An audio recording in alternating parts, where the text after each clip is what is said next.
একজন ভদ্রলোক সে বারে যায় ফুল পিনিকে আছে, মাতাল অবস্থায় আসছে, আইসা বলতেছে যে তোমার দোকানে কি ফুল আছে। আমি বলি সব ধরনের ফুল আছে। তো বলতেছে যে আমি আমার ওয়াইফের জন্য ফুল নিয়ে যাব, আমার ওয়াইফ অনেক ফুল পছন্দ করে, তো তোমার দোকানে যা ফুল আছে সব আমাকে দিয়ে দাও গাড়ির পিছনে। আমি বললাম যে গাড়ির পিছনে তো আর ফুল দেওয়া যাবে না, তো আপনার অন্য কিছু নিয়ে আসতে হবে। তো সে আধা ঘন্টার মধ্যে, তার দুইটা আবার গার্ড ছিল, আবার রাত 2:30 3টা এরকম।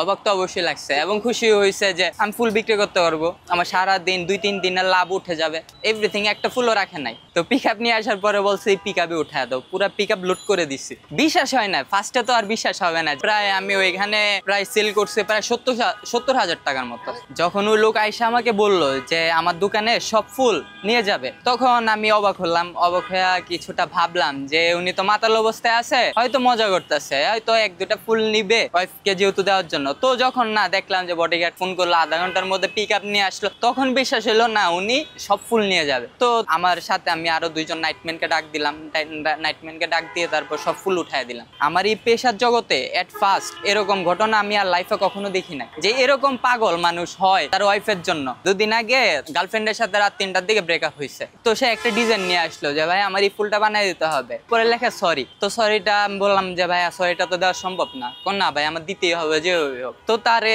আমি যেভাবে ম্যানেজ করে দিলাম। দেওয়ার পরে তার মানে আমি তার ফোন দিয়ে ছবি তুলছিলাম, তো বলছে যে ভাইয়া ছবিটা আমাকে দিয়েন একটু। সে রাত্রে যখন ছবিটা আমাকে দেয় তখন বলছে যে ভাইয়া তো রাজি হয় নাই। দেন পরের দিন আবার আসছে, সে ওই ফুলটা তো সাথে করে নিয়ে আসছে। আরেকটা তো ওরা নিয়ে যাবে লিলি আর কি, আমাদের বাংলাদেশে লিলি চাষটা আর কি খুব কম হয়, বাইরের দেশে গ্রানযুক্ত লিলি, তো ওই ফুলটা তোরা মানে নিয়ে গেছে। দেন তারপর আমি আবার রাত্রে জিজ্ঞাসা করছি, তার সাথে যেহেতু হোয়াটসঅ্যাপে আমার কানেক্ট, তো জিজ্ঞাসা করছি যে ভাইয়া ম্যানেজ হয়েছে, রাজি হয়েছে? কয় ভাইয়া হ্যাঁ থ্যাংক ইউ ভাইয়া, আপনি লাস্টে দিয়ে যেটা বানিয়ে দিয়েছিলেন ওইটা দেখে খুশি হয়েছে। আমাদের ফুলের দোকানে যারা স্টাফরা আছে, যারা কাজ করে, তারা মানে গার্লফ্রেন্ড বা হাজব্যান্ড ওয়াইফ, তাদের মধ্যে যে ভালোবাসাটা, পাগলামিটা করে, তারা একমাত্র ফুলের দোকানে যারা আছে তারাই দেখতে পারে, তাছাড়া আর কেউ দেখতে পারবে না।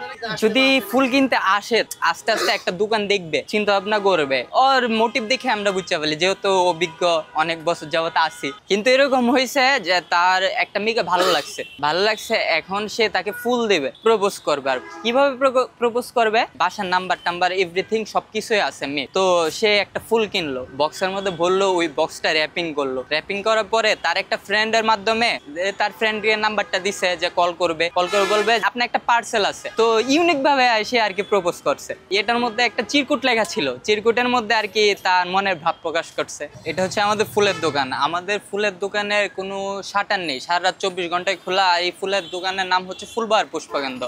খোলা মূলত আমাদের যে ফুলের দোকান, এই ফুলটা কিন্তু পানি চেঞ্জ করতে হয়। ফুলটা যখন আসে রাত 3টা 4টা এরকম আসে, তখন ফুলটা রিসিভ করতে হয়, একজন লাগে, দোকানের একজন লাগে। প্রায় 65টা দোকান আছে, তো 65টা দোকান থেকে 65টা নাইটম্যান আছে। তো নাইটম্যান গুলা ফুল রিসিভ করে, ওরা সকালে যায় মাল কিনে দোকানে সাজায়, তারপর আবার রাত্রে আপনার টুকিটাকি বিক্রি হয়। অনেকে আসে, কাপেল আসে, হাজব্যান্ড ওয়াইফ রাত্রে ঘুরতে বাইর হয়, এরকম ভাবে আসে আর কি। আমাদের ফুলের ব্যবসাটা যেটা, এটা অন্যান্য ব্যবসা থেকে অনেক আলাদা, মানে অনেক, যেমন বিয়ে বাড়ি ফুল ছাড়া হয় না আসলে। আমরা আমাদের নিজের ফেসটা যতটুকু যত্ন না করি, তার থেকেও বেশি আমরা ফুলেকে যত্ন করি। কারণ ফুলে যদি আমরা পানি না দিই, স্প্রে না করি, তাহলে ফুল মরে যাবে। আর ফুলে কিন্তু কোনো মানে কেমিক্যাল দেওয়া হয় না, কেমিক্যাল দেওয়া হয় চাষিরা কেমিক্যাল দেয়, আর আমরা কোনো কেমিক্যাল দিই না, আমরা পানি জাস্ট। ফুল হচ্ছে ভালোবাসার প্রতীক। ভালোবাসা যেরকম আমরা একজনকে ভালোবেসে যেভাবে আগলে রাখি, সেম ভাবে আমরা ফুলটাকে ঠিক তার থেকেও বেশি যত্ন করি, না হলে নষ্ট হয়ে যাবে।